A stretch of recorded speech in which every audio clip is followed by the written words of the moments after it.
Buenas tardes a todas y todos. La verdad estamos muy contentas y contentos también porque tenemos integrantes varones en el subgrupo de educación ambiental, aunque son menos. Pero bueno, les damos la bienvenida. Esta es una de las actividades que venimos organizando en el marco del subgrupo de educación ambiental y participación del Plan Nacional de Gestión de Residuos. Hemos tenido otras anteriormente que tal vez tuvieron oportunidad de participar, una vinculada con formación a docentes de escuelas y liceos sobre economía circular en el aula, y tuvimos una mesa de diálogo ciudadano abierta en la Expo Uruguay Sostenible. Este es nuestro tercer encuentro abierto organizado desde este subgrupo, además de otras actividades que hemos desarrollado y que, bueno, después les podemos estar también compartiendo como productos específicos. Entonces, bueno, sin demorar mucho más, agradecemos la presencia de Beatriz Sloten, ¿sí? Que muy amablemente se prestó de primera y de forma muy accesible a colaborar con el subgrupo y a presentar desde su experiencia y desde su formación en los temas de cambio comportamental. Beatriz Sloten es psicóloga, graduada de la Universidad de Costa Rica. Además, ha complementado su educación con estudios de posgrado en Administración de Negocios y Políticas Públicas en la Universidad de Harvard. Su trabajo se enfoca en la aplicación de principios psicológicos para abordar desafíos en el área de políticas públicas, especialmente en gestión de residuos, agua y saneamiento en América Latina. Con una carrera que abarca más de 2 décadas, Beatriz ha liderado diversos proyectos en países como Costa Rica, Belice, México y República Dominicana, centrando su investigación en promover prácticas de reciclaje efectivas, disminuir consumo de agua y campañas de comunicación para el cambio comportamental entre los ciudadanos. Beatriz es costarricense y vive con su hijo en Washington, D.C. desde hace más de 10 años. Así que, bueno, bienvenida Beatriz, muchas gracias. A ver si nos estás escuchando por allí. Sí, los escucho. Muchas gracias y muchísimas gracias por invitarme. Yo feliz. Me hubieran invitado en persona todavía mejor, pero si no se puede, no se puede, porque qué lindo país de ustedes. Vamos a ver, eh, ¿puedo comenzar o queremos hacer algo más? Sí, sí, adelante Beatriz. Sí, porque yo supongo La que entre tuya. ustedes sí se conocen como para hacer una. A mí me dieron más o menos Tenemos como como 54 participantes virtuales y sí, por acá por la sala somos unas 10 personas más que te estamos escuchando y viendo. Así que sí, en Uruguay pasa eso, ¿no? Que la mayoría ya nos conocemos, pero además, bueno, no queremos ocupar son mucho tiempo en muchos. la presentación. De todas Sí. maneras, si quieren compartir en el chat de nombre y de dónde vienen, está bueno así, vamos viendo más o menos quiénes están del otro lado. Listo, muchas gracias. Virginia, aquí tengo el chat abierto, así que los puedo ver. Aquí tengo la cámara, no los puedo ver a todos, pero ustedes sí me pueden ver a mí, pero en general sería mejor si viesen mi presentación. Entonces, como decía Virginia, yo soy psicóloga y soy una psicóloga tal vez poco tradicional de, porque no trabajo con personas en terapia, sino que trabajo con población tratando de predecir y entender comportamiento para que se alineen a prácticas de política pública beneficiosas para todos. En la mayoría de mi experiencia está en el área de agua, saneamiento y manejo de residuos, pero también he hecho otras cosas interesantes que no solamente es en eso, pero en general lo mío es la metodología, ¿no? Cómo identificar los comportamientos y cómo identificar las barreras que impiden esos comportamientos. Entonces, lo que les voy a contar hoy es un poquito de cómo se aplica toda esta teoría en la práctica, cuáles son los pasos para aplicarla. Vamos a ver algunos ejemplos para que nos queden claros 2 o 3 ideas al final de esta presentación. Em, por mí, pregunten lo que quieran y paramos y contesto, porque yo sé que las preguntas son muy importantes y si uno las apunta, pues después se le olvidan o ya no tienen importancia. Así que por mí, que sea una conversación activa. Y al final estaremos contando unos casos, principalmente unos casos de investigaciones que yo dirigí porque pues los conozco mejor y puedo dar mejores respuestas. Vamos a ver, tal vez un poco hablando de qué es esto del cambio de comportamiento. Entonces, el cambio de comportamiento es una serie de profesionales de psicología, sociología, economía, comunicación, neurociencias, que se juntan para tratar de entender por qué, si las personas, según la economía, deberíamos de tomar las decisiones económicamente óptimas, no lo hacemos. ¿Por qué, si sabemos que hacer tal comportamiento nos ayuda a ahorrar, no lo hacemos? O sea, económicamente eso no tiene ningún sentido. Entonces vienen estas ciencias y dicen, es que las decisiones no se toman por un mecanismo racional todo el tiempo, sino que se toman por mecanismos mucho más emocionales o lo que se llama heurística, que es, digamos que un atajo mental. Y empiezan a explicar por qué las decisiones que queremos que sucedan no están sucediendo, y entonces aportan como una nueva herramienta de cómo mover a los individuos a la decisión o a que tomen decisiones más beneficiosas para ellos y para la sociedad o para su alrededor. Para hacer este tipo de análisis siempre se habla de tres dimensiones, una dimensión estructural, una dimensión social y una dimensión individual. La dimensión estructural tiene que ver con políticas públicas, con accesos, yo no le puedo pedir a una persona que vaya a votar si la persona anda en silla de ruedas y no hay rampa. O sea, eso sería una barrera estructural. Lo social es que es muy importante lo que piensen los demás y es muy importante las normas que hay alrededor de nosotros como individuos y es tan importante que mueve muchísimas de nuestras decisiones. Entonces hay que entender el contexto social y lo individual tiene que ver con motivaciones y barreras individuales. O sea, ¿qué pienso? Que esto es la parte más psicológica.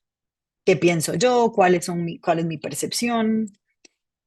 ¿Qué anticipo que pasa? ¿A qué le tengo miedo? ¿Qué me hace feliz? Todo esto se junta para hacer un análisis y entender por qué la gente hace lo que hace.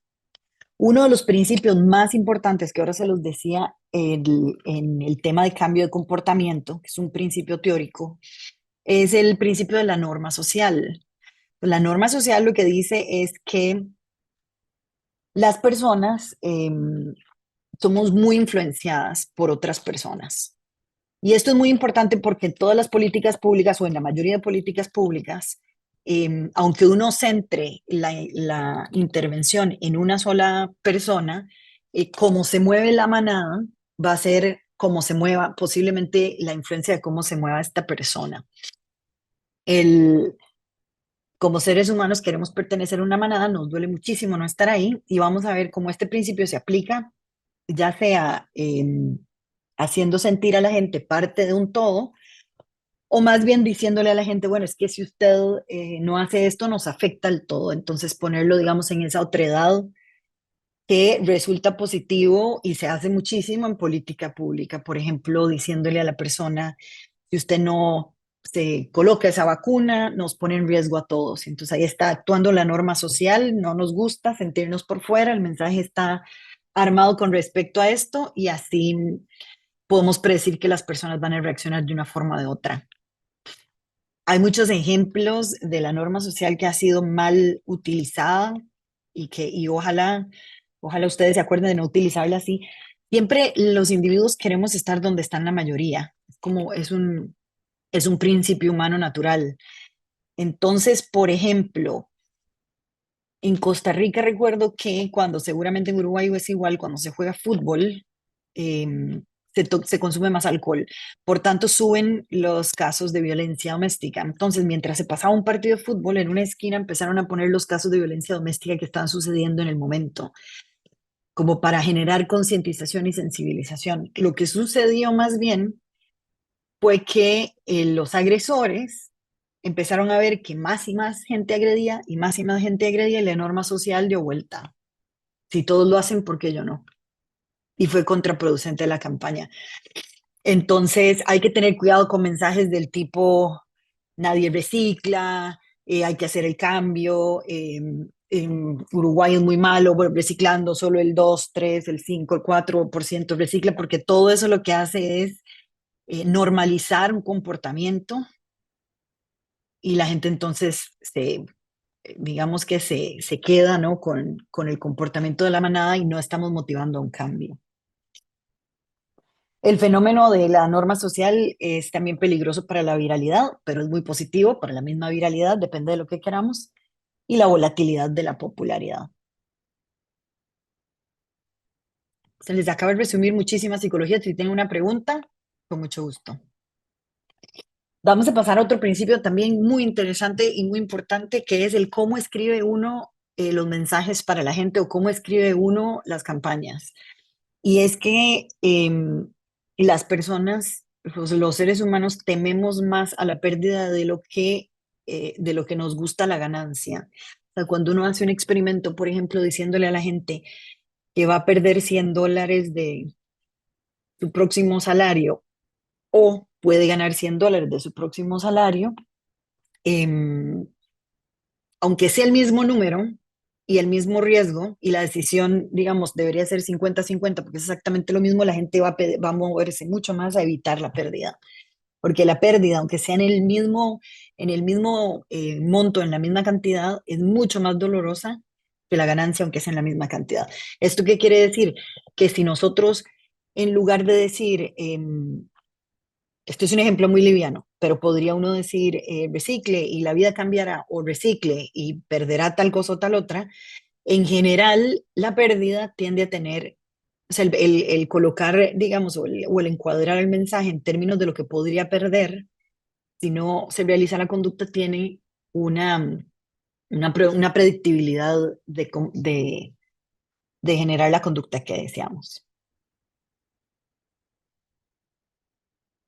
Aquí les traje un video que no sé, espero que es un video muy cortito de 1 minuto, pero es interesante, hablando de nudges o empujoncitos.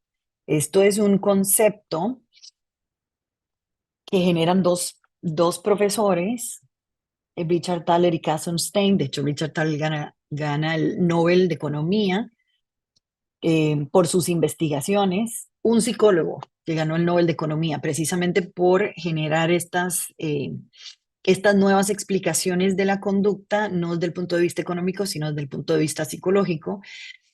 Y lo que él plantea es que hay ciertos cambios en los diseños que pueden generar que la gente se mueva hacia un lado o hacia el otro.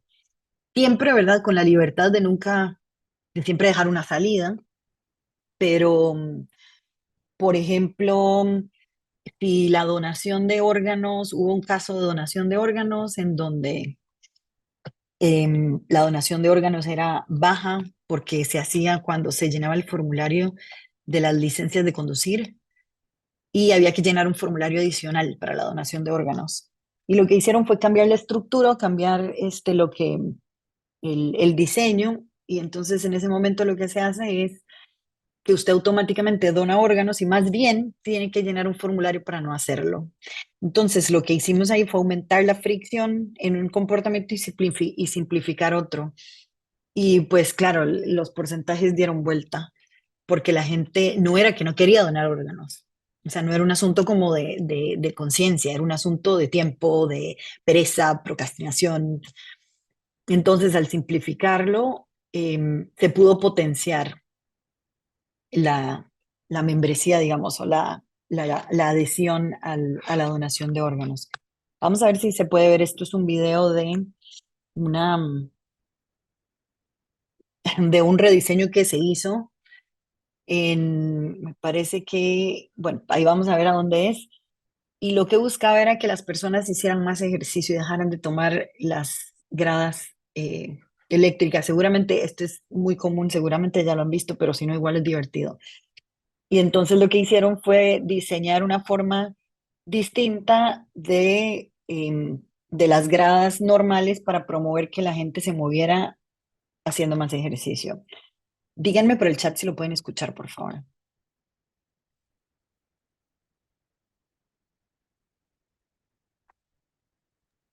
No escuchamos, Se escucha. No, no escuchamos. no se escucha. Sí, no sé muy bien cómo hacer. Es que es por Zoom. Mm, Pues ni modo, vamos a tener que hacerlo sin volumen, porque no sé, en realidad no sé muy bien cómo hacerlo. Lo probé, pero lo probé por Google. Vamos a ver. Hola, creo que tienes que dejar de compartir y cuando Ajá, vuelvas a darle compartir, justo abajo, se ve muy chiquitito, hay como una línea donde dice compartir con audio y una pequeña cuadrícula y le das ahí un check. ok, vamos a ver, gracias. Entonces, donde le dice compartir, abajo, share sound. Ay, brillante. Ya, genial.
¿Qué tal? ¿Se escuchó? Sí, ¿Me se escuchan a escuchó mí? bien. Ok. Eso es, eso es un cambio de diseño. Aquí hay otros ejemplos visuales. Em, en las escuelas, cuando en COVID se quería que los niños no se sentaran uno al lado del otro, entonces es una instrucción compleja, se hace gráfica. Cuando se quiere, la foto siguiente, cuando se quiere que la gente vea y utilice más el alcohol, por ejemplo, también durante COVID. Esto de los pasos y las manos se ha usado, por lo menos en Costa Rica. Yo recuerdo estar trabajando con municipalidades donde donde recomendábamos la utilización de pasos en contenedores para la disposición de residuos, porque la gente los estaba dejando al lado, en el suelo, que yo sé que sucede también en Uruguay, y entonces lo que hacíamos era los pasos hacia y las manos hacia la entrada del contenedor para guiar a la gente de que era allí donde había que ponerlo, no en el suelo. Y el asunto es que por norma social, cuando hay una bolsa en el suelo, es un permiso para que los demás hagan exactamente lo mismo.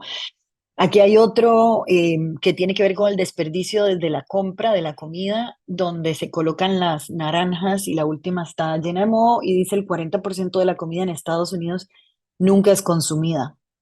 Entonces, esto está en el suelo, las personas siempre van a volver a ver el suelo porque si ven, aquí están las bolsas donde necesitan guardar los alimentos y cuando las ven, pues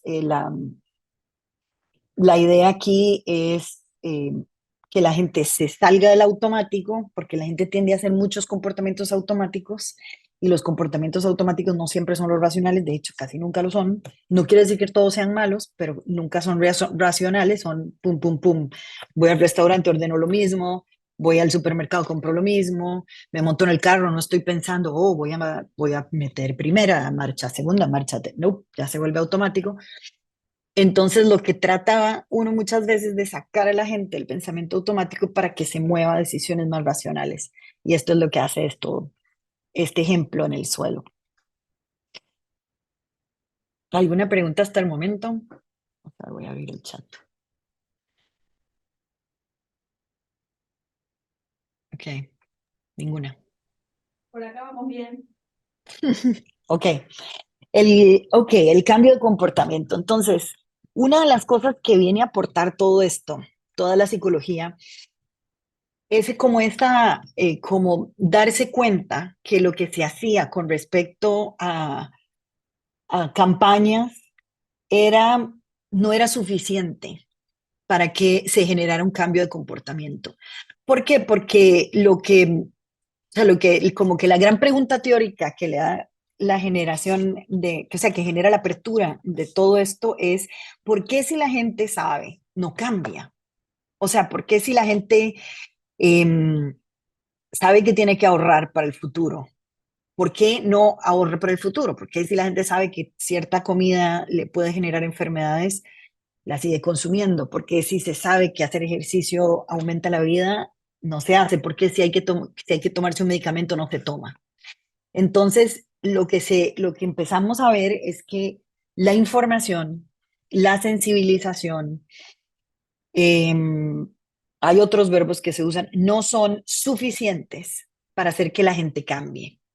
Sí son necesarios porque pues tampoco podemos pedirle a alguien que cambie si no sabe, por ejemplo, el ejemplo de la votación, no podemos pedirle a alguien que vaya a votar si no sabe dónde votar, cómo votar.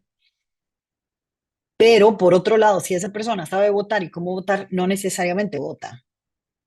Entonces, esta intervención viene como a cerrar esa brecha que existe para generar el cambio de comportamiento. Entonces, todas las metas que trabajamos con el cambio de comportamiento tienen que ver con una acción, tienen que ver con una persona. Por ejemplo, aumentar el comportamiento de separación en la casa. Eso es una meta de cambio de comportamiento. Disminuir la basura en la calle. Esa es una meta de cambio de comportamiento. Mejorar la calidad del material para reciclar. También una meta de cambio de comportamiento. Iniciar un compostaje. Disminuir el uso de plástico de un solo uso. Esas son metas específicas de cambio de comportamiento, porque lo que buscan es precisamente que el usuario haga otra cosa. Yo creo que en esto puedo contar mi experiencia, pero esto a veces resulta difícil, sobre todo para las personas que trabajan del otro lado, porque los temas con los que se trabajan siempre necesitan como mucho compromiso y hay gente muy técnica y muy especializada que conoce muchísimo. Entonces, claro, como que la idea es, esta persona debería de entender que esto es por el bien de los demás. Claro, porque uno está del lado donde ya vio las consecuencias, ya estudió, ya conoce, o sea, uno es un experto, ¿no? Entonces, desde el expertise, uno lo que quisiera es que la otra persona también supiese parte de lo que uno sabe. Y esa parte se hace difícil porque la gente igual que, aunque lo sepa, no lo hacen. O incluso al revés, o incluso, por ejemplo, cuando existen, o sea, la sensibilización viene después, por ejemplo, cuando uno conduce y hay multas por conducir ebrio, bajo la influencia del alcohol. Al principio, cuando usted le pregunta a la gente, cuando las multas se implementan y usted le pregunta a la gente por qué no está consumiendo alcohol, la respuesta no es para evitar un accidente, es peligroso, no, la respuesta inmediata es el comportamiento, porque me hacen una multa.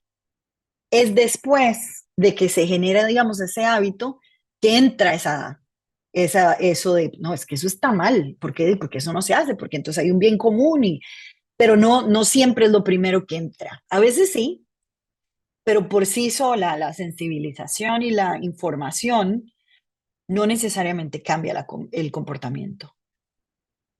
A ver. Y ahora vamos a ver cómo se implementaría una intervención de cambio de comportamiento. O cómo, pues sí, cómo se ha implementado, digamos, en proyectos. Uno primero determina la meta y no es tan sencillo, porque son muy, o sea, porque si vieron las metas son muy específicas, tienen que ver con un individuo y a veces las organizaciones tienen, las organizaciones, por ejemplo, gubernamentales tienen mandatos enormes, ¿no? O sea, entonces, ¿cómo pasar de ese mandato enorme a una meta de cambio de comportamiento es todo un reto para la organización y para las personas tratando de llegar. Luego se genera una investigación cualitativa. Esto es muy importante porque uno lo que hace aquí es ir y hablar con el usuario y ver qué es lo que pasa. O sea, ¿qué es lo que pasa? ¿Por qué usted no recicla? Si el camión pasa todos los días y esto está, o sea, ¿por qué? Y ver si es, bueno, es que yo creo que todo va al mismo lugar, entonces no lo hago. Ok, esa es una razón que tiene que ver con la motivación o no, yo no puedo porque no tengo espacio en la casa. Entonces, ok, es una razón que tiene que ver con la estructura, pero siempre hay que salir y determinar cuáles son esas razones, cuáles son esas barreras que impiden, o por el otro lado, o sea, ¿por qué uno sí y otro no? ¿Qué pasa con el que sí lo hace? ¿Cuáles son los vehículos que hacen que esa persona genere la conducta que queremos? Luego diseñamos la intervención usando principios de cambio de comportamiento. Podría ser, en muchos casos es que la información no les queda clara. Y cuando alguien no tiene información clara, la posibilidad de ejecutar la conducta es menor, porque uno no se siente seguro. Entonces, si esa es la falla, por ejemplo, entramos con generación de información mucho más directa, una llamada a la acción, y hacemos una intervención de este tipo. Si no, si más bien es porque nadie lo hace, pues empezamos a generar una intervención donde digan, no, claro, la gente sí lo hace. Ahora no se puede mentir, pero ahora vemos cómo esas cosas se pueden encuadrar. Pero hay que encontrar cuál es el nudo y tratar de superarlo y no asumir que sabemos, porque los expertos somos los que menos sabemos, porque sabemos demasiado. Entonces siempre hay que oír al que está del otro lado, o sea, qué es lo qué es lo que le complica, qué es lo que le impide generar esa conducta. Luego hacemos un piloto, es muy importante no tirarlo de una vez, o sea, la recomendación es siempre pilotearlo, medirlo para poder generar una recomendación de escala. Este tipo de intervenciones son bastante más costo eficientes porque primero porque se prueban en pequeños, segundo porque tiene mucha investigación atrás y los cambios que generan no son muy grandes, pero definitivamente son más grandes que campañas más sencillas, pero al medirse son muy costo efectivas y al recomendarse, porque o sea, no se recomiendan si no generan el cambio que se quiere. Además, las mediciones usualmente son muy estrictas, tratando de eliminar porque como son cosas tan sensibles, ¿verdad? Psicológicas, lo que uno trata de hacer es compararlo con un grupo control y no con una línea base. O sea, no decir al principio del año reciclaban esto y al final del año reciclan más, es gracias a mi experimento. Podría ser gracias a millones de otras cosas. Entonces, no se trata de no medir así, se trata de medir un grupo con el que yo trabajo y un grupo con el que no trabajo y cómo se movieron esos grupos para ver si al que le hice la intervención genera más cambio. Se llama experimentación aleatoria controlada, que es usualmente lo que se trata de implementar para asegurar causalidad en la intervención y no correlación, porque la correlación podría ser por cualquier cosa. Sobre todo en temas de reciclaje, ¿no? Que puede haber estacionalidad. ¿Vamos bien? Siento que estoy tirando y tirando y tirando. No los veo muy bien. Ok, seguimos. Ok, veo una manita, sí, gracias.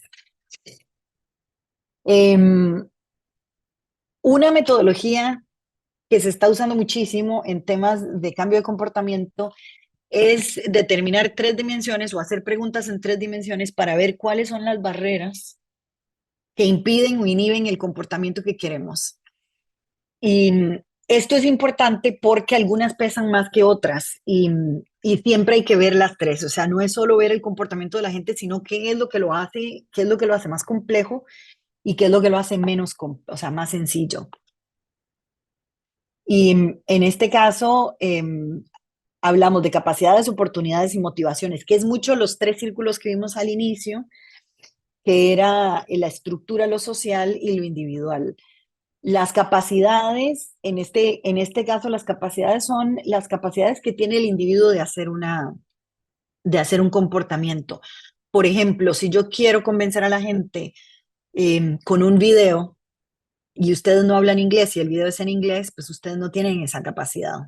Y pues no, o sea, no va a suceder. Si tienen que escribir un documento en otro lenguaje, pues no va a suceder. Si no tienen la habilidad física de hacer ciertas cosas, tampoco. Yo tengo que ver cuáles son las capacidades del usuario y las limitaciones en las capacidades para generar el comportamiento que quiero. En oportunidades también tengo que ver si hay barreras externas.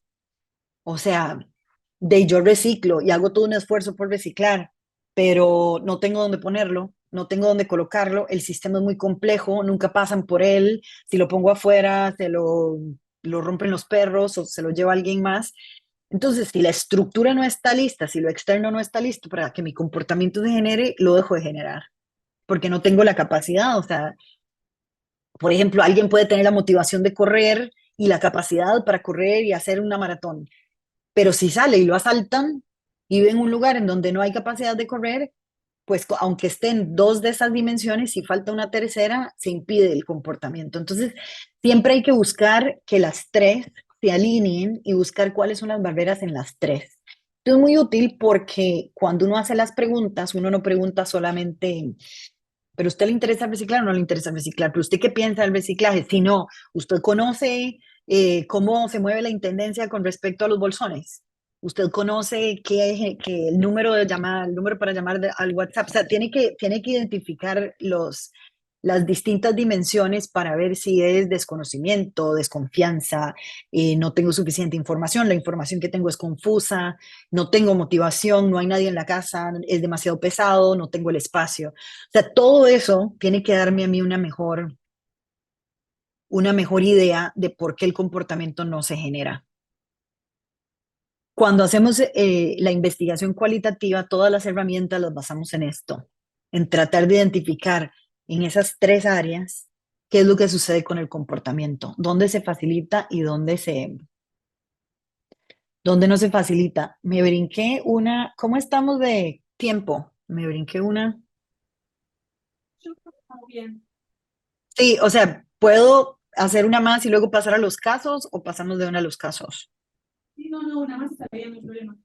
Es que me brinqué, seguro por el video, perdón. Estas son algunas la digo porque a veces es interesante. Esta es alguna de las formas en cómo funciona nuestro cerebro y nuestro comportamiento. En general, la conducta es predecible porque los seres humanos tendemos a responder de formas muy similares cuando cuando nos presentan alguna situación. Por ejemplo, el poder del default. A todos nos gusta hacer, el poder del default es el poder de por defecto. Entonces es como lo que les decía de la donación de órganos y las licencias de conducir.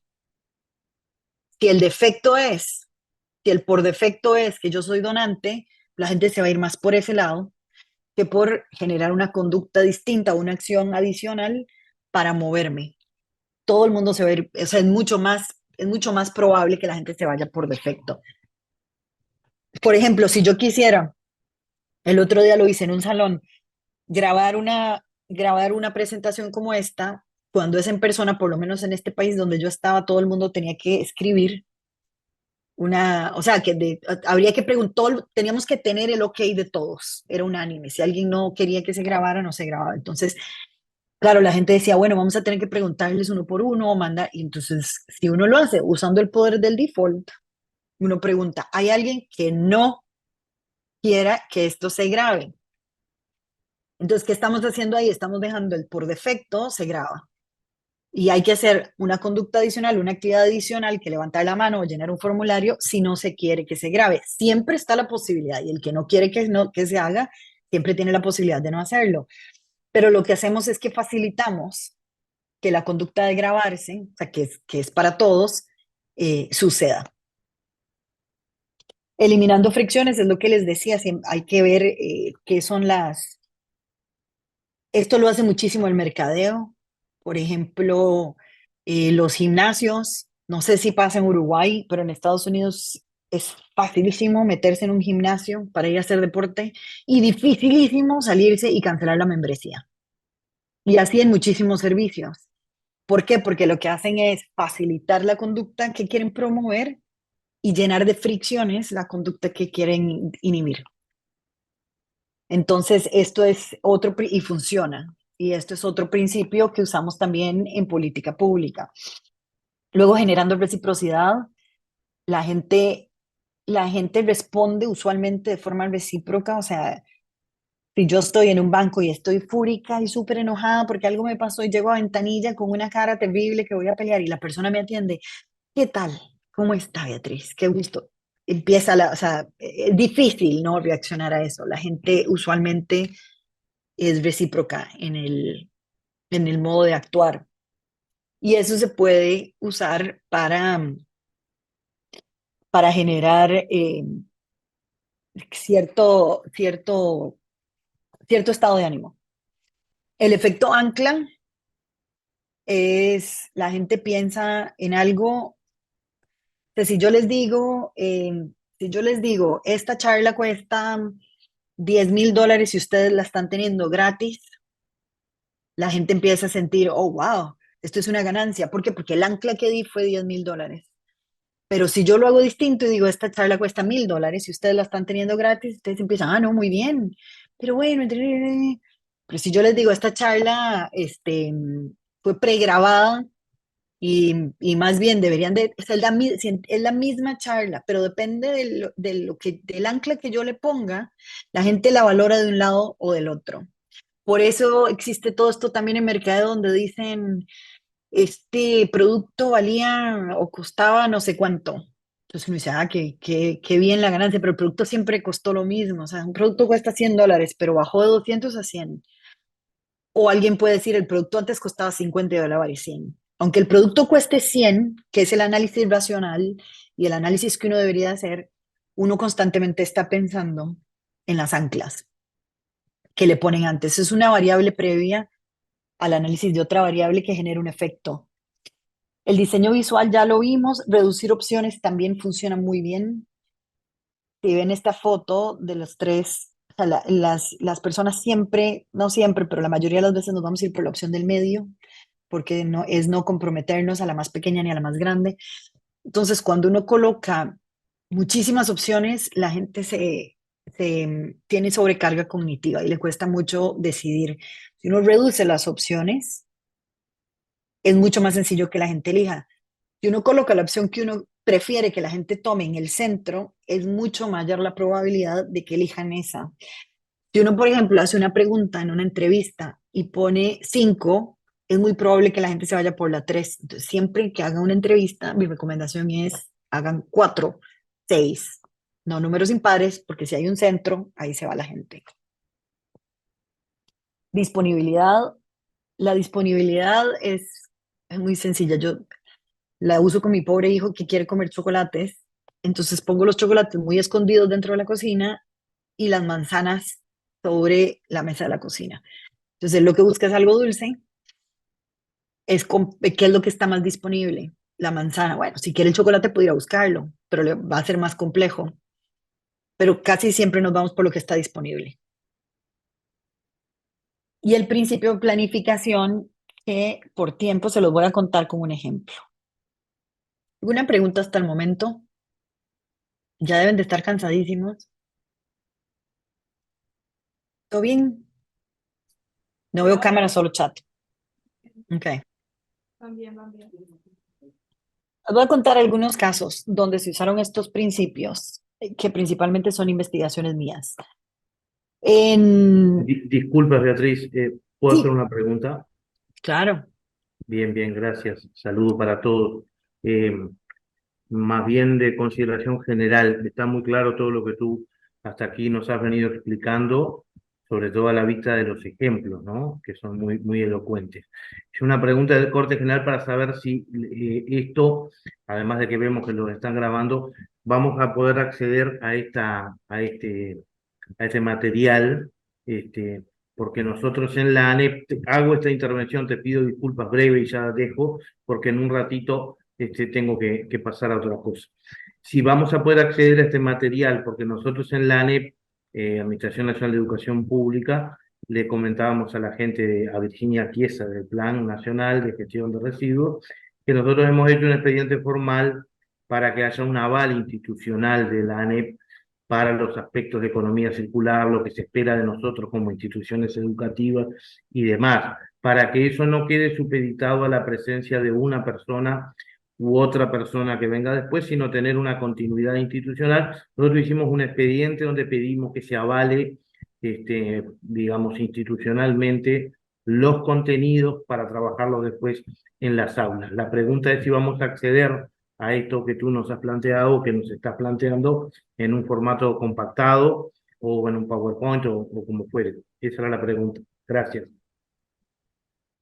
Tal vez es una pregunta para Virginia.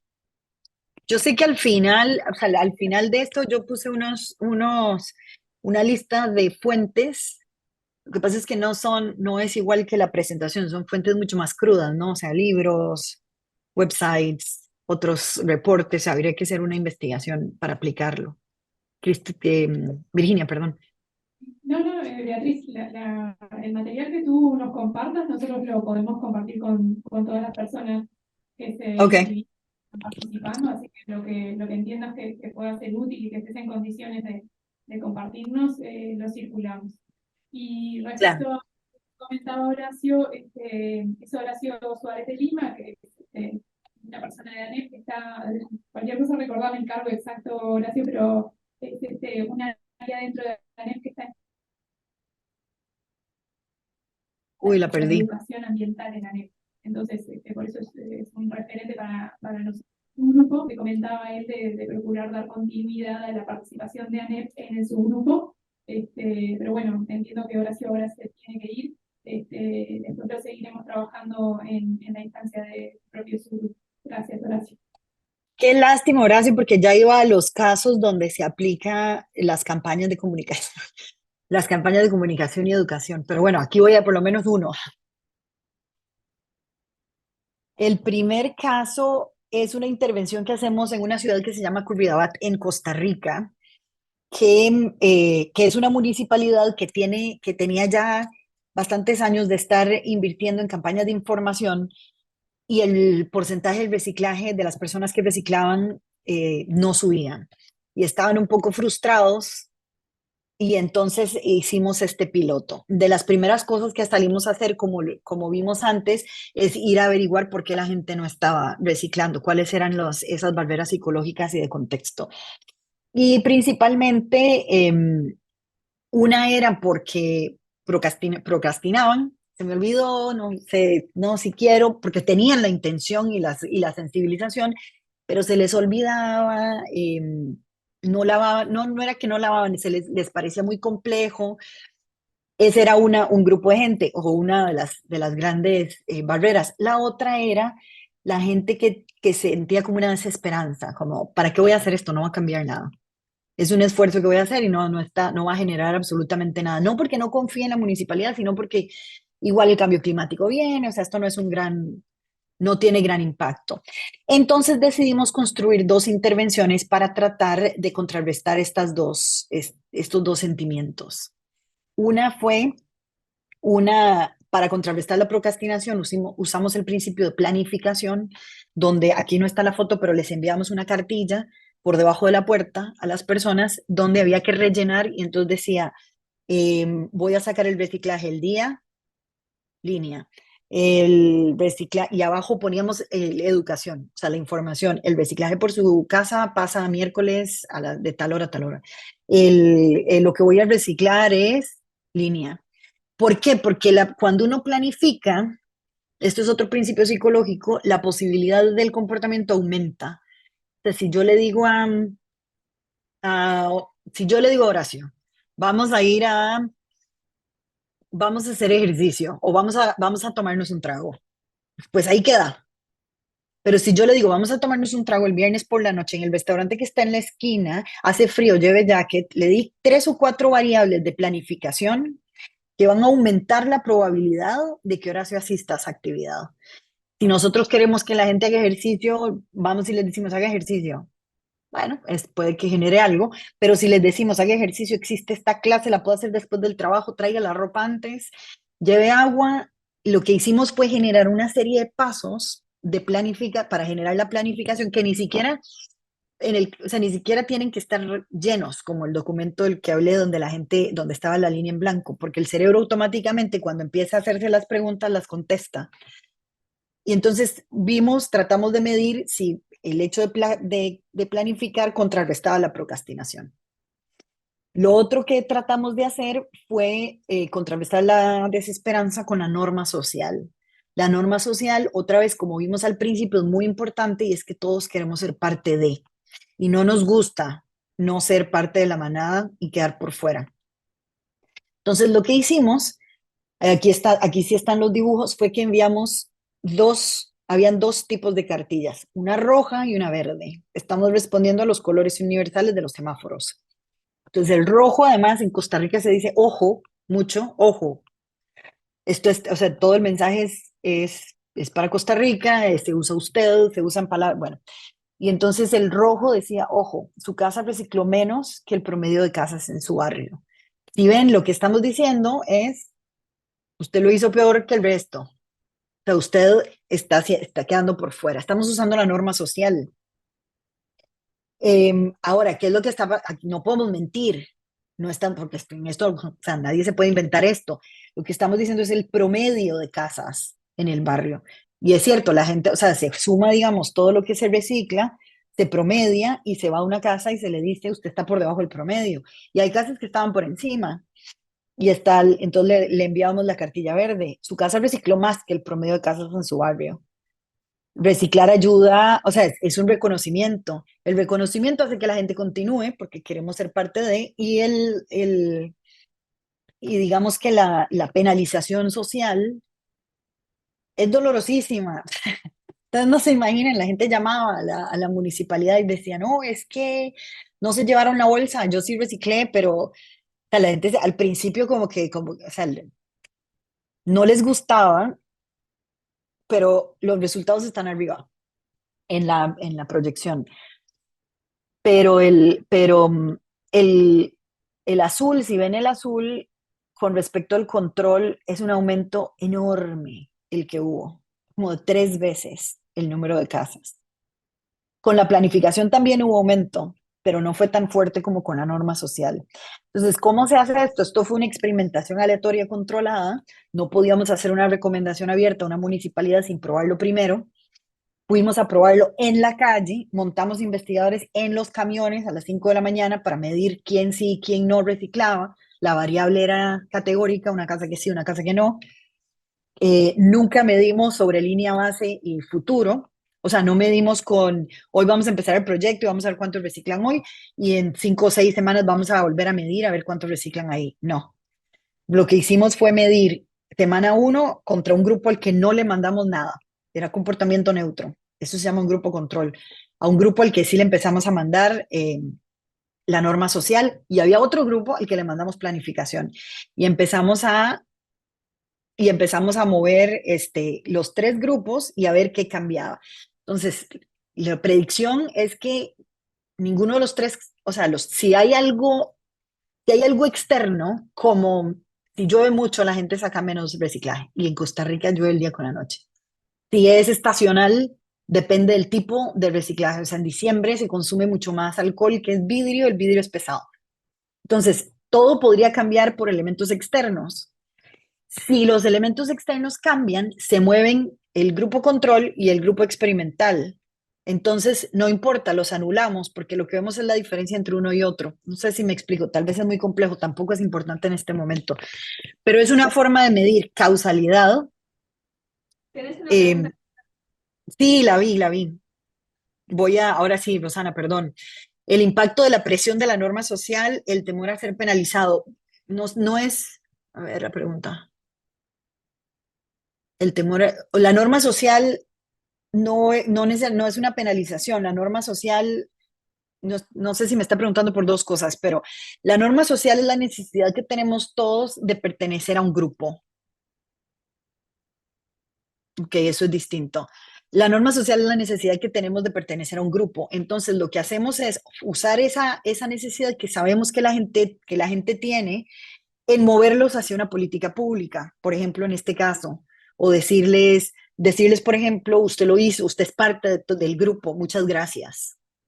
Em, la mayoría lo hace así y usted lo hace así, muy bien. O decirle, la mayoría lo hace así y usted no. Entonces, o sea, lo que mueve es ese deseo, ¿no? De estar dentro del grupo. La penalización en un futuro puede estar enmarcada en muchísimas teorías psicológicas, tal vez alguna que está más relacionada con ser penalizado en un futuro de forma personal o de forma social, es lo que hablamos antes de la pérdida, la aversión a la pérdida. Las personas sobrevaloramos la pérdida, digamos. Nos es más importante perder que ganar. Entonces evitamos la pérdida mucho más de lo que buscamos la ganancia. No sé, Rosana, si eso le responde a su pregunta. Sí, sí, es clarísimo. No, era simplemente como para evaluar la fuerza, o sea, entendí el concepto, la fuerza de este concepto que tú decís de la presión social en el sentido de pertenecer y no sentirte que estás por fuera de la norma. Claro. Entonces, Ujú.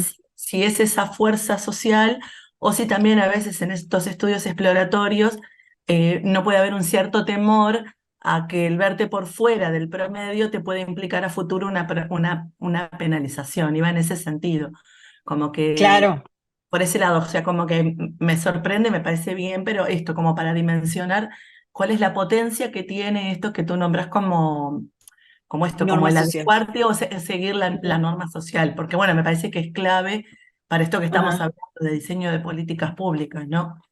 Claro, claro. Y Rosana, esta penalización o sea, la norma social y mandarles, por ejemplo, la cartilla roja, eso es una penalización, solo que es una penalización social.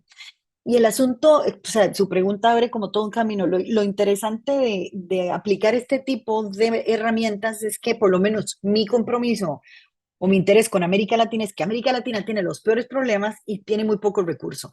Y claro, esto puede ser, o sea, si uno podría hacer al estilo europeo, ¿no? O sea, si no lo hace, le pongo una multa, que sirve muchísimo. Si no recicla, le pongo una multa. Pero ¿de dónde saca un gobierno la cantidad de dinero que se necesita para supervisar si lo hizo o no lo hizo y para multar? Eso es muy, muy caro. Por eso se usan este tipo o sea, por eso esto es una buena herramienta, por lo menos en mi experiencia. ¿Esta cartilla de la norma social era pública o la entregaban individualmente? No, era individual porque no, o sea, no se puede mentir, ¿no? Entonces, si había un hogar que reciclaba por debajo del promedio, ese hogar recibía la roja. Y si había un hogar que le reciclaba por encima, recibía la verde. Y si a la semana siguiente daba vuelta, entonces recibía la verde en lugar de la roja. Y así sucesivamente, o sea, no había... uy, ya tengo que cerrar. Les dije que todo esto puedo hablar por horas, perdón. Em, bueno, a ver, alguien una pregunta, sí, adelante. Bien, Creo que las preguntas son mejores. Adelante, Mariela, mucho gusto. un gusto, Beatriz, ¿cómo estás? Acá, Mariale de Reacción, hace un tiempo que trabajamos en estos temas acá en Uruguay y siempre un poco lo que hacías el tema de la inversión. ¿Cuánto dentro de la política de una producción de este tipo, un cambio de tu experiencia, ¿no? En la aplicación de un nuevo sistema de gestión, ¿qué inversión se le pone a este tipo de análisis o estrategias comunicacionales de comportamiento? A esos proyectos. Siempre nosotros decimos, se compran tachos, pero no se piensa en la estrategia, ¿no? Ujú. ¿Cuánto crees? Porque a veces nos cuesta dimensionar y cuando peleamos por este espacio dentro de las políticas públicas o dentro de las instituciones, cuesta dimensionar y queda relegado a una campaña de redes, digámoslo en sencillo. Entonces, ayúdame dentro de tu experiencia, a darle un porcentaje o o sea, o cómo, cuál es tu Claro. experiencia. Oh, buenísima pregunta. Yo creo que lo que más se pierde es cuando no probamos, ¿no? Porque cuando no probamos la cantidad de dinero que se invierte en información y luego más información y luego más impresos y luego otra campaña y y no medimos si sirve o no sirve y puede que una sí sirva. O sea, ahí es donde se desperdicia más. Hacer una investigación de estas pequeña em, podría costar tal vez que una cuarta parte de la campaña, tal vez en algunos casos hasta la mitad de lo que cueste una campaña normal. Pero veámoslo otra vez desde el punto de vista económico. Una campaña normal puede costar, no sé los números, pero digamos que una campaña normal cueste $100,000. Una investigación de este tipo puede costar $40,000.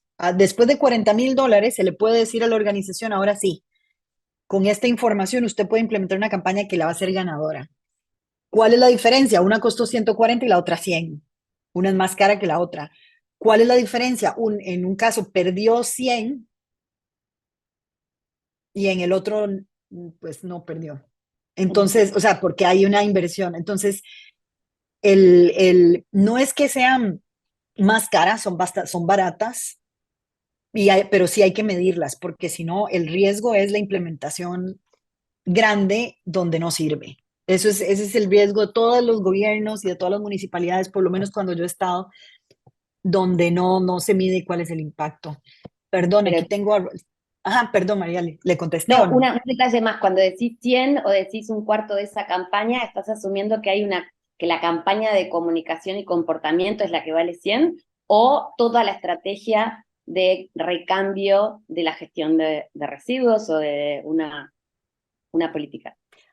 Yo creo que las estrategias de comunicación y gestión de residuos y las políticas van a ser exactamente igual. Van a costar lo mismo que les ha costado ahorita, porque lo que esto genera es como ser mucho más incisivo, mucho más específico, mucho más científico.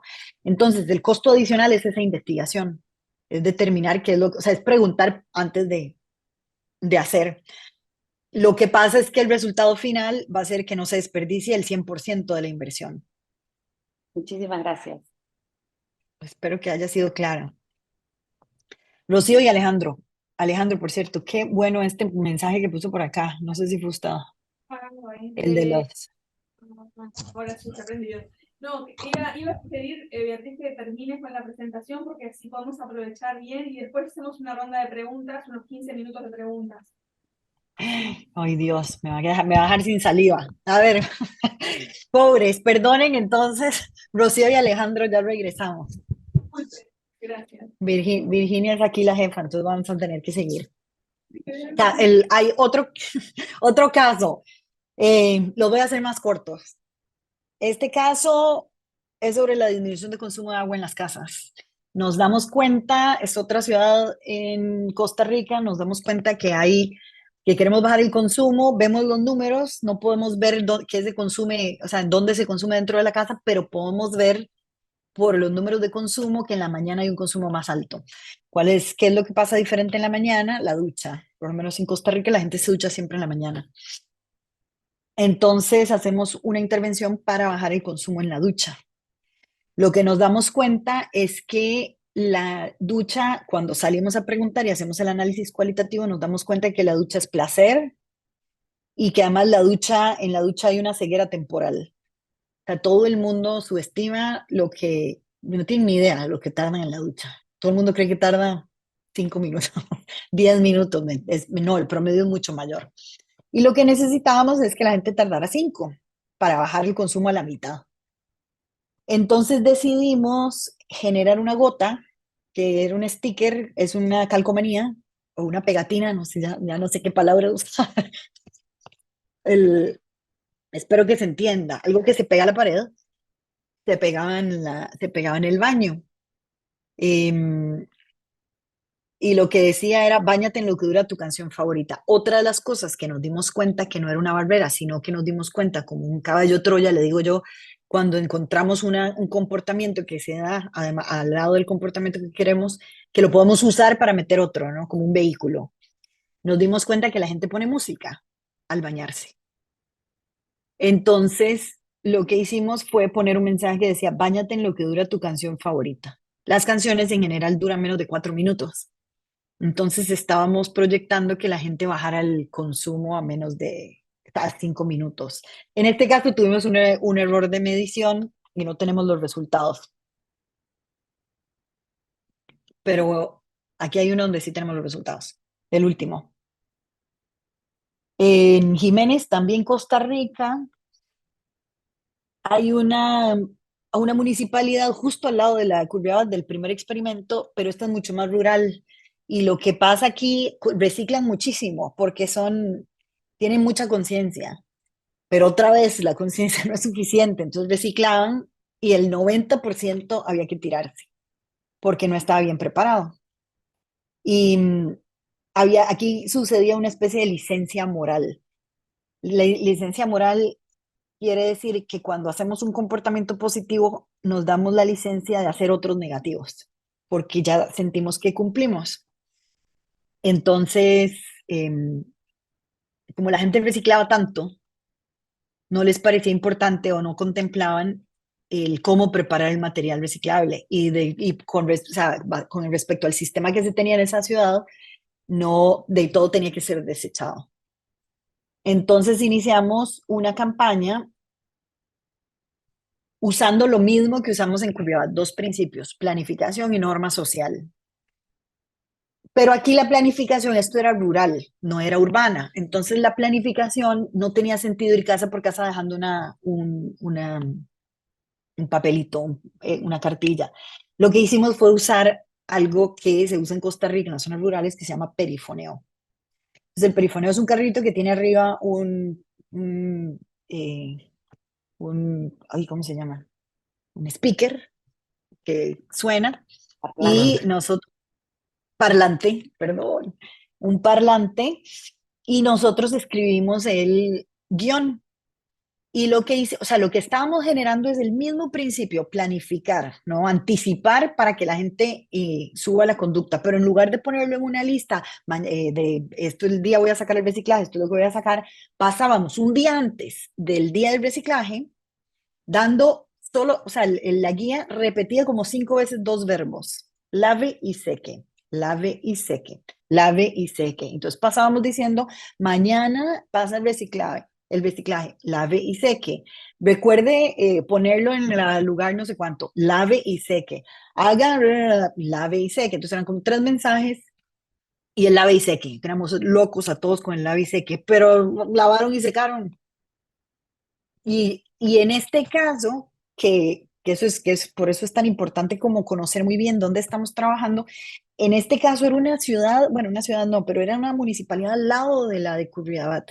Y en Curridabat, si recuerdan, la norma social, la intervención de norma social tenía mucho mayor efecto que la de planificación. Y en este lugar, la planificación tuvo mayor efecto que la norma social, aunque estuviesen al lado. Puede ser que el vehículo, o sea, puede ser que utilizar el perifoneo haya sido más eficiente. O sea, no sé, puede ser, por ejemplo, una de las cosas que vimos en la primera ciudad es que la gente de mayores ingresos era más sensible a la norma social, los de menores ingresos eran menos sensibles a la norma social, pero no teníamos suficientes datos para generar teoría al respecto. Puede que eso sea lo que estaba por detrás, pero en este caso el objetivo de cambio de comportamiento era otro, no era recicle, era mejore la calidad del reciclaje. O sea, los 3 casos tienen cambios de comportamiento, metas distintas. Ahora sí, me callo. Aquí están las fuentes básicas, unas fuentes, después se las paso. Excelente, Beatriz, muchísimas gracias. ¿Se me escucha bien desde la gente que está conectada? Sí, Bien.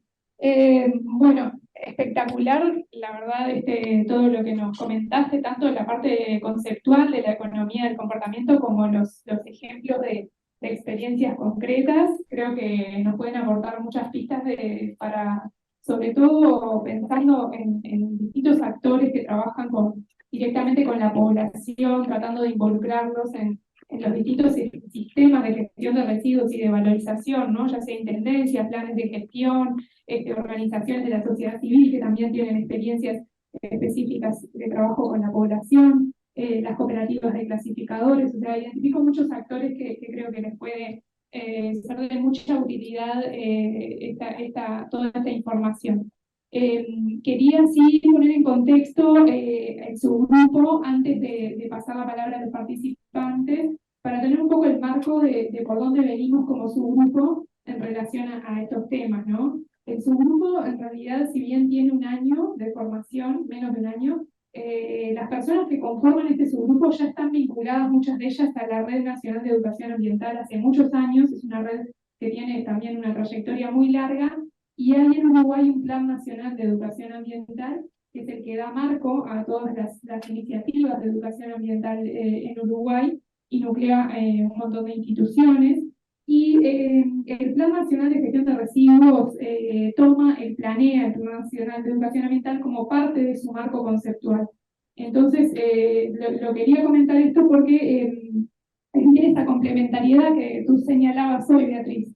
Es importante generar los cambios de hábito, pero desde nuestra perspectiva es importante también el conocer el por qué generar esos cambios. Entonces, lo que venimos a traer acá, y por eso invitamos a Beatriz, es esa herramienta complementaria que, en paralelo al trabajo de generación de conciencia, que vemos tan importante, ayuda a cambiar los hábitos cuando, como decía hoy Beatriz, bueno, sabemos que es importante reciclar, pero en la práctica no lo hacemos, y cómo podemos, diseñando sistemas más accesibles, más fáciles, que no existan barreras externas ni internas, se pueda realmente concretar ese reciclaje, ¿no? Entonces, vamos como esos dos caminos, y bueno, las invitamos y los invitamos a tomar toda esta información que nos aportó Beatriz, justamente en ese sentido, como una herramienta más que nos nutre y nos complementa con todo el trabajo que ya se viene haciendo desde Uruguay desde hace mucho tiempo. Así que bueno, pasamos la palabra, si quieren, a Rocío, que está en lista de espera desde hoy, y que aparte Rocío además formó parte de su grupo de trabajo desde su concepción, y nos ha aportado también esa otra mirada, ¿no? Bien. Hola, ¿cómo están? ¿Se escucha? Sí. Bueno, en primer lugar agradecer a Beatriz la presentación, súper interesante. Y tengo un comentario y una pregunta, ¿no? El comentario, no, que estoy muy de acuerdo con la importancia de la investigación, ¿no? Como bien tú lo dijiste, cualitativa, cuantitativa, antes del diseño de una intervención. Yo lo defiendo mucho para las intervenciones de educación ambiental, ¿no? Tal vez porque soy socióloga y hago educación ambiental. Entonces, veo clarísimo esa relación entre la importancia de la investigación, ¿no? Y creo que una de las fallas que ha tenido la educación ambiental en nuestro país es la contratación de agencias de publicidad para hacer campañas de educación ambiental, ¿no? O sea, que ellos, no sé quiénes sean las agencias, diseñan los contenidos como si trataran de vender un producto cualquiera, y esto no se debería hacer para campañas de bien público en educación ambiental, pienso yo, porque no funcionan y existen todas esas variables que tú decís, ¿no? Y brevemente comentar de que, bueno, acabamos de cerrar un proyecto. Yo estoy en la Universidad de la República, en conjunto con la Intendencia de Montevideo, un llamado de proyectos, en el que trabajamos sobre indicadores de limpieza urbana, ¿no? Y justamente hicimos esto que tú decís, ¿no? Una encuesta a los vecinos para preguntarles qué entienden por limpieza urbana, ¿no? Y justamente lo que nos dio es que Montevideo es una ciudad pequeña, digamos, 3 millones de habitantes, los municipios en territorio a su vez son pequeños, y sin embargo hay diferencias en los territorios, ¿no? Con respecto a las motivaciones, a la identidad, a todo, ¿no? El espacio físico, todo, o sea. Entonces, justamente lo que le propusimos a la Intendencia era incorporar estas otras variables, y no solamente, ¿no?, esas cuantitativas, clásicas para medir el estado de la limpieza de la ciudad, sino que juegan todas estas cosas que tú decís, ¿no? Y como Claro. pregunta, ahí va, y como pregunta, tú afirmabas que la sensibilización y la educación no son suficientes para el cambio de conductas. Entonces, la pregunta es si no, eso no es también al revés, ¿no? Si solamente las intervenciones de cambio de conducta no son suficientes también, ¿no? Creo que también son necesarias estas otras cosas, y ahí es la pregunta, ¿no? Si tú consideras que solamente con una intervención de cambio de conductas podemos modificar la realidad, o si estos otros temas también juegan, porque creo que podemos caer, si no, en pensar que con una intervención puntual de cambio de conducta solucionamos los problemas, ¿no?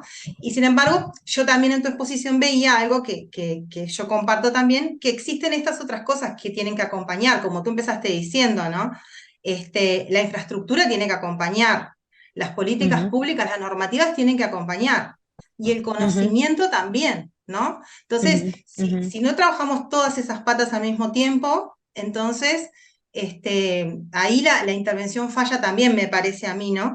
Y un detalle ujú, también la importancia del conocimiento, ¿no? Que yo diría de la educación ambiental, porque cuando tú comentabas el ejemplo de Costa Rica, yo pensaba, bueno, pero la educación ambiental de base que tiene la gente en Costa Rica no es lo mismo que en Montevideo, en Uruguay, ¿no? no, ujú, Estamos no diría cero, porque hace muchos años que venimos tratando muchos de hacer cosas, pero estamos en un nivel muy bajo, o sea, recién estaba pensando en cómo incorporarse en la educación formal, por decirte algo, ¿no? Entonces, claro, entiendo que dependiendo del público con los que trabajes, las estrategias ujú. varían, ¿no? Pero bueno, esa era un poco la pregunta. Bueno, muchas gracias. Sí, no, muchas gracias. Vamos a ver, porque hay otras, a ver si contesto rápido. Sí, el tema de la información y la sensibilización no generan cambio de conducta, generan sensibilización y generan información. O sea, si lo que queremos es informar a la gente, las vamos a informar y el resultado es gente informada. Queremos sensibilizar a la gente, es muy posible que la sensibilicemos y el resultado va a ser gente sensibilizada. Lo que yo digo es que la gente sensibilizada y la gente informada no necesariamente recicla, o no necesariamente se pone la vacuna, o no necesariamente ahorra, deja de fumar. Ok, ya me quitaron, ya.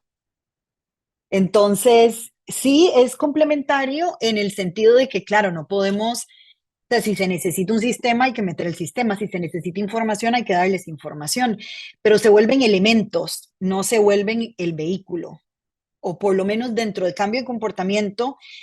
Si lo que queremos es cambiar el comportamiento, la estrategia es otra. Si lo que queremos es sensibilizar o educar, la estrategia es otra. O sea, una universidad no necesariamente quiere cambiar el comportamiento, quiere educar, ¿no? Entonces entra, valora, educa, vuelve a valorar y hubo un aumento en el conocimiento. Pero espero haber contestado la pregunta. Si solamente un cambio de comportamiento genera cambio de comportamiento, si solamente una intervención, una pregunta medio complicada, porque si vemos para hacer un cambio de comportamiento necesitamos las tres dimensiones. Entonces, pues sí, con una estrategia de cambio de comportamiento sí se puede cambiar el comportamiento, pero esa estrategia seguramente trae información, educación o sensibilización, o solo una o varias, pero supongo que la respuesta es sí, porque está hecha única y exclusivamente para cambiar un comportamiento. Espero haber sido clara, porque fue una pregunta compleja. Bien, gracias.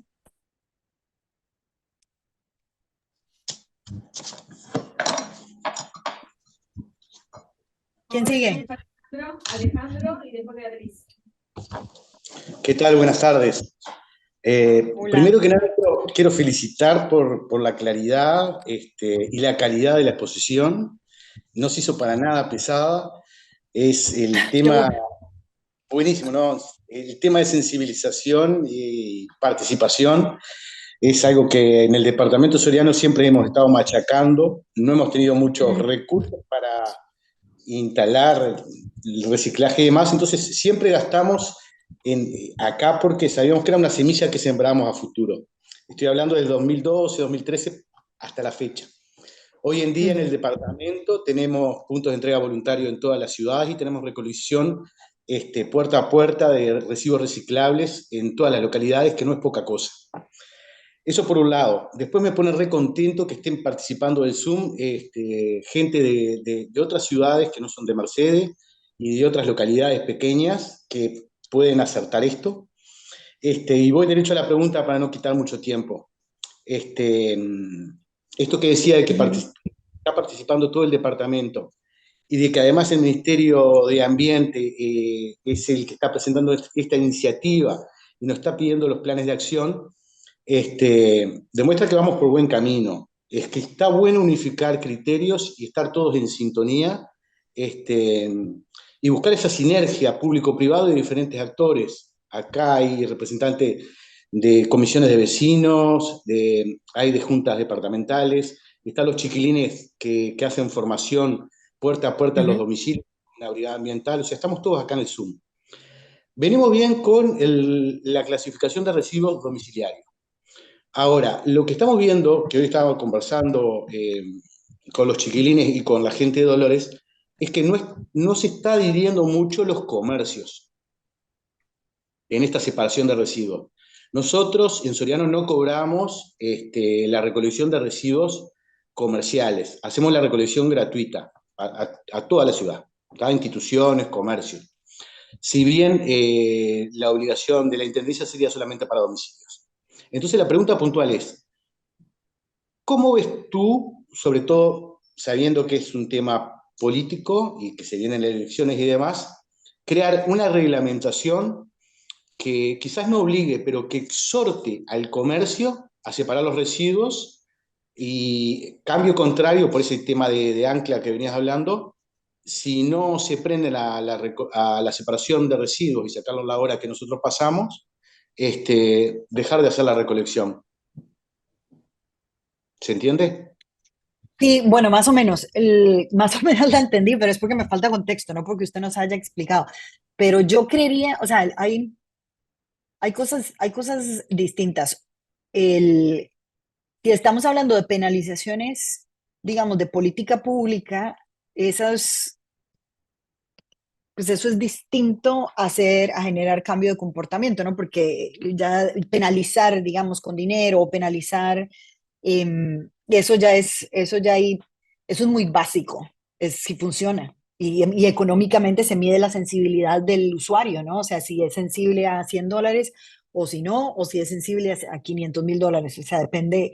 Pero eso es mucho más economía que psicología. Yo a una campaña de eso le sumaría algo encima, ¿no? De cambio de comportamiento, como lo haría seguramente con las campañas que ya tienen de educación y sensibilización, que no sé si tienen o no tienen cambio de comportamiento, pero seguro tienen muchas conexiones con la comunidad. Y sería meterle al comercio alguna especie de estrategia de cambio de comportamiento. Tal vez si nos demos cuenta que el usuario del comercio sí es sensible, hacer lo que decía Alejandro a ustedes Alejandro, ponerle, digamos, yo soy un comercio que separo, o hacer una lista pública de los comercios que no separan, siempre y cuando no sean la mayoría, porque si no nos vamos a normalizar el no, pero sí como tratar de ponerle algo por encima de lo que la política pública va a hacer. No sé si respondí. Ok. O sea, y solo para aclarar, cobrar multas y quitar impuestos es terriblemente eficiente, pero es terriblemente caro. ¿Alguien más? Había una Beatriz. Ajá. Bueno, para la pregunta y después tenemos un cierre como siempre. Gracias.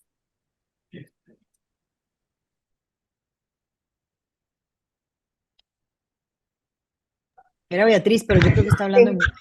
Sí, buenas tardes a todos y a todas. Un gusto poder compartir este encuentro.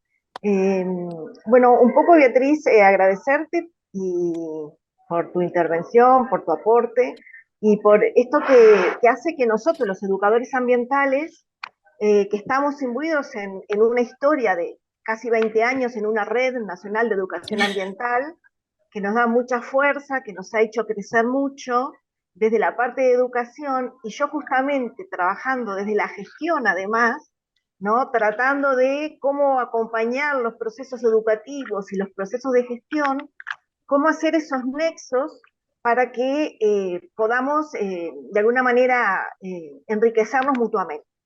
Y en este Usted tiene caso, todo. exacto, tengo todo.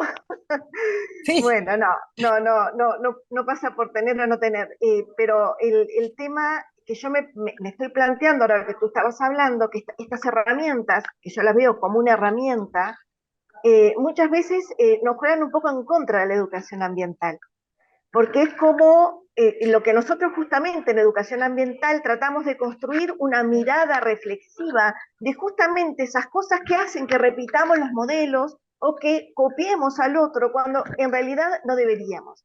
Entonces, en ese trabajo, ¿no?, de construir con el otro, puntualmente puede ser que alguna de estas medidas puedan servirnos a la hora de hacer una campaña, de trabajar alguna temática nueva desde la gestión, pero entiendo que la educación debe estar acompañando esos procesos que tienen que ser reflexivos, que tienen que ir al ser pensante, ¿no? Al ser crítico, a la persona que puede pararse y decir, ¿sabes qué? Yo pienso que tenés razón, no tenemos agua, y entonces voy a hacer esto, que a lo mejor no es poner una canción, a lo mejor es hacer alguna otra estrategia que yo pueda inventar.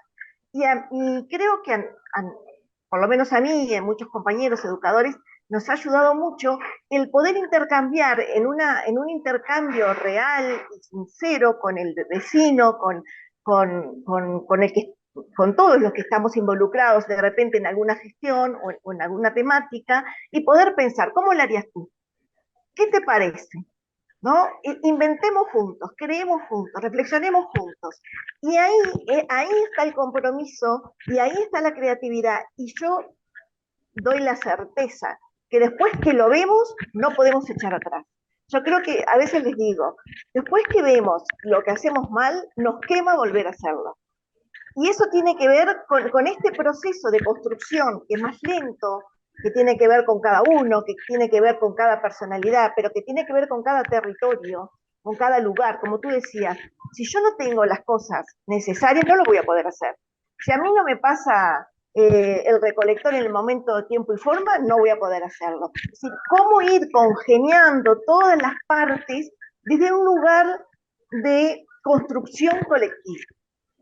Que eso es lo que en educación y en nuestra historia de Uruguay es lo que intentamos hacer.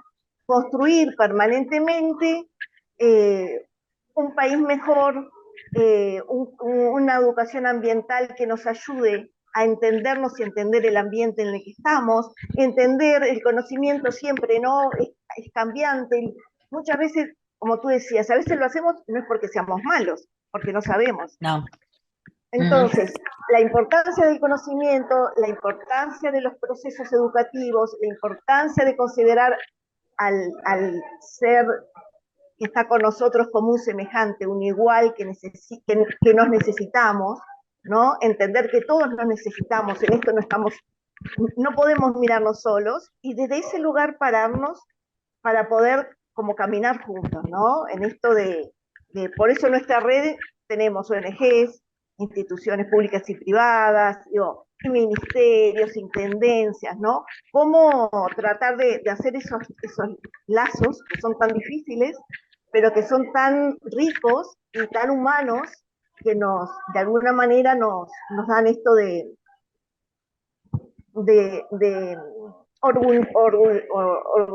orgullo de ser ciudadano, ¿no? De hacer las cosas bien. Entonces, bueno, creo que tú nos estás aportando una herramienta que puntualmente podemos estar usando y seguir aportando desde la educación y de nuestra red y de nuestra mirada, de nuestro Plan Nacional de Educación Ambiental, bueno, estas ayudas mutuas, ¿no? Esto de estar juntos en eso, ¿no? La educación, en qué lugar queda, y repensarnos permanentemente.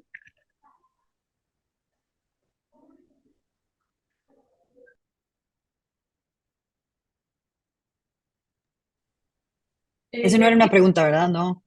Sí. ¿Perdón?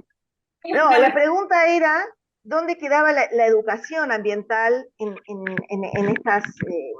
¿Cómo ir congeniando la educación con estas estrategias que tú nos planteabas? Claro, perdón. No pensé que era un comentario. La educación es parte del cambio de comportamiento, definitivamente, porque si no sabemos cómo hacer las cosas, pues no se hacen. O sea, no, si tenemos que, o sea, siempre necesitamos información para generar una acción. el proceso reflexivo del que usted habla, a mí también, yo estoy con usted en que es importante, posiblemente para mantener, es una de las formas en donde se podría mantener ciertos comportamientos por largo tiempo, pero lo que se ha probado es que por sí mismo no lo hacen. Entonces es como que yo lo veo como una meta más alta, ¿no? O sea, cambiamos el comportamiento y la sensibilización, no es la sensibilización, es la reflexión de por qué esas cosas son importantes. O sea, yo entiendo por qué esas cosas son importantes para usted y para su red. Y ustedes, porque ustedes están inmersos, ese es su día a día. Y ahí hay un compromiso y una pasión.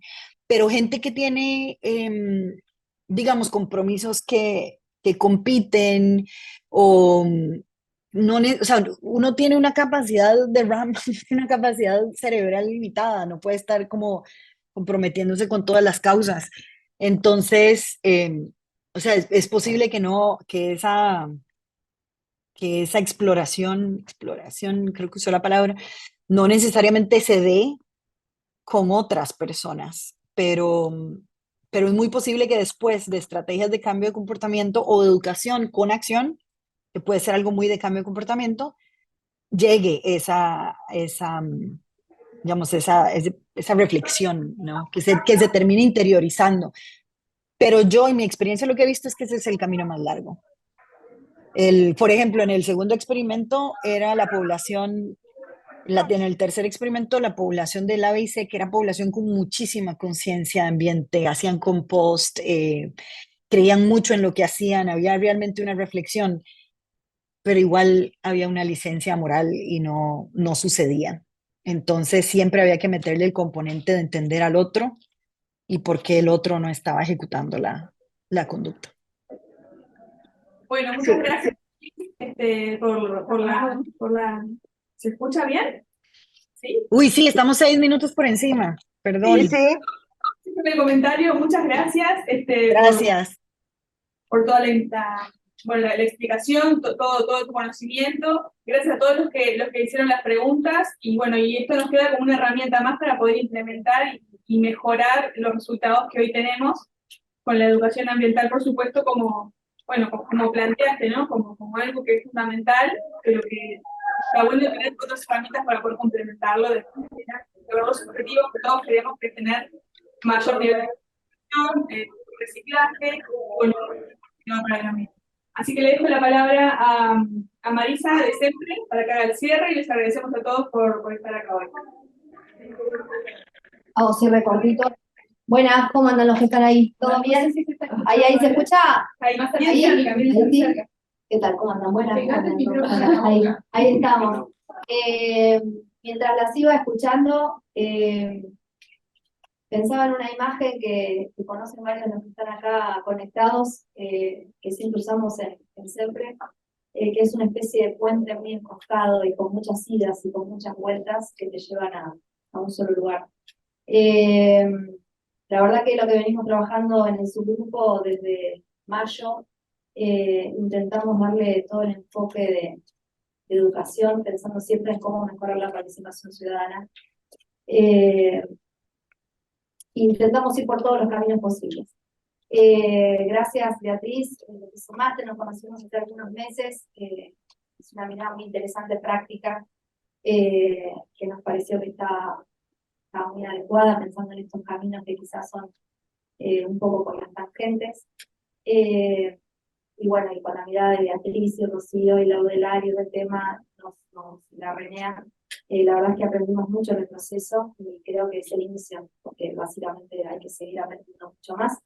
Así que bueno, de parte del subgrupo y de las 20 personas que estuvieron trabajando en el subgrupo, que ya lo estamos cerrando ahora en un ratito para pensar qué líneas estratégicas vamos a tratar el año que viene.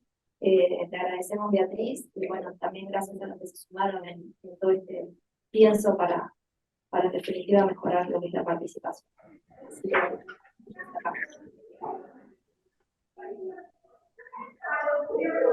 Muchas gracias, hasta luego. Muchas gracias. Chao, chao. Chao. Chao, gracias.